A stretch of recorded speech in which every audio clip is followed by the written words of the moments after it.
नमस्कार।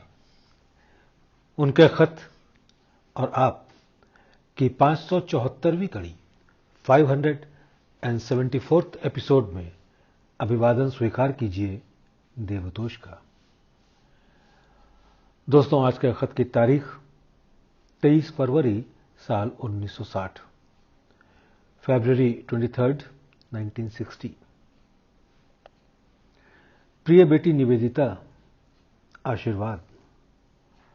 पत्र मिला, दिल गदगद हो गया। हमारे हिंदुस्तान में ऐसी कन्याएं पैदा हो जावें तो देश का उद्धार हो जावे।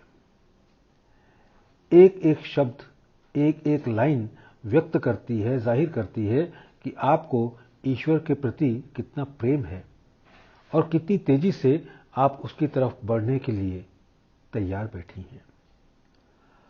हम जब ईश्वर के रास्ते में कदम रखते हैं तो हमारे शुद्ध विचार द्वारा जो लहरें पैदा होती हैं वो हमारे चक्र और नाड़ियों में भिन्न भिन्न रूप से अनुभूति होती है। हमें तो अपने दिल के सरोवर में उसको ढूंढना है जिसको हम खो चुके हैं। हमारा उदाहरण तो ऐसा है जैसे घर के अंदर उसके मालिक को गुम कर देवें। मालिक मौजूद है मगर हमारी निगाह ऐसी पथरा गई है कि वो दिखाई नहीं देता। हमने ऐसे आवरण और संस्कार बना डाले हैं जो उसकी झलक को भी पास नहीं आने देते। अब अगर उंगली के इशारे से बता भी कोई देवे कि तेरा मालिक वह है तो भी हमारा काम नहीं चलता, इसलिए कि बताने वाले को भी संभव है कि दिखाई देता हो, मगर हमें तो ऐसा मालूम होता है जैसे कोई काली बिल्ली को अंधेरे में ढूंढ रहा हो। अंधेरा हम में है नहीं, हम अंधेरे में आ चुके हैं, इसलिए अंधेरा मालूम होता है। हमारे पवित्र ग्रंथ हमको इशारा जरूर बतलाते हैं जो ठीक भी है।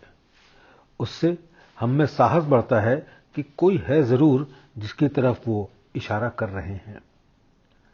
अब वो चीज हमारी रह जाती है कि हम उस ओर चल ही पड़ें।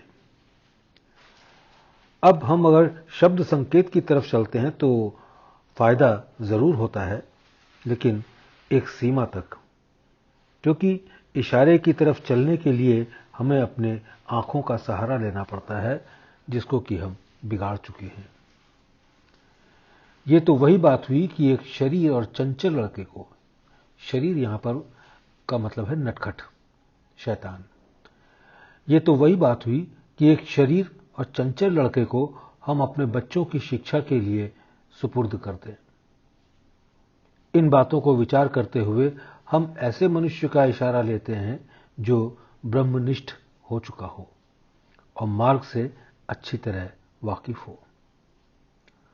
और अगर ईश्वर प्राप्ति की तड़प अच्छी है तो वही उससे मिला भी देता है। यदि ऐसा मनुष्य मिल जाए तो फिर हमें अनकंडीशनल सरेंडर कर देना चाहिए। अपनी जिम्मेदारी ऐसे मनुष्य पर छोड़ देना उसके उत्तरदायित्व को बढ़ा देता है। ये तो मैं एक रॉ में लिख ही गया, मूड में लिख ही गया, और लिख क्या गया, हृदय से ऐसा ही निकला। अब आपको एक बात बताता हूं जो बड़े काम की है। ब्रह्म विद्या की प्राप्ति इतनी सरल है कि मैंने रियलिटी एट डॉन में लिखा है, और मेरा अनुभव भी यही है कि गवर्नमेंट जॉब मिलना बहुत कठिन है, सरकारी नौकरी मिलना बहुत कठिन है, मगर ईश्वर प्राप्ति बिल्कुल आसान है। बात क्या है कि हम अपनी इच्छा को बनाए रखें। किसी तरह यह ख्याल ना आ पावे कि ब्रह्म विद्या लोहे के चने हैं, जैसा कि हमारे यहाँ के महात्मा और सन्यासी अपने व्याख्यानों में, भाषणों में कह देते हैं। बेचैनी जो आपने लिखी है यही हमारे लिए रास्ता बनाती जाती है और उस शांति से अत्यंत लाभदायक है जिसकी संसार तलाश में है। एक फारसी के कवि ने लिखा है कि ईश्वर प्रेम क्या है कि हम उसके द्वार के बंदे बन जाएं और अपना दिल उसके हाथ में दे देवें और अपने आप परेशान रहें। मैंने आपका केस अब ले लिया है, इसलिए कि आपने अपने आप को मुझ पर छोड़ दिया है। आपका शुभचिंतक रामचंद्र।